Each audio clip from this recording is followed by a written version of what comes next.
કામરૂ દેશની સરહદ કહેતા કામરૂ દેશના સીમાડે ગયો ત્યાં બાબો બાળીનાથ પોતાની મઠીએ ધૂળો ધખાવીને બેઠા છે તેની ફરતી ચૂડેલું રાહડા લે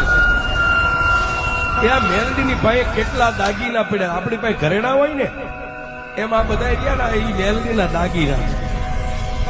ફરતી એ ચૂડેલું રાહડા લે અને કાન્યો જોગી આમ જોઈ ગયો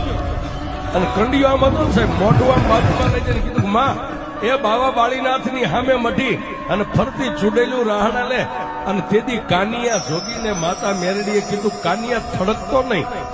બીતો નહીં ધીમે ધીમે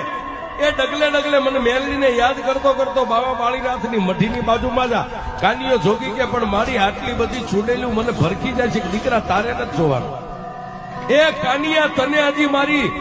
ભક્તિની ખબર છે તને મારી શક્તિની ખબર નથી કે હું મેલડી કેવું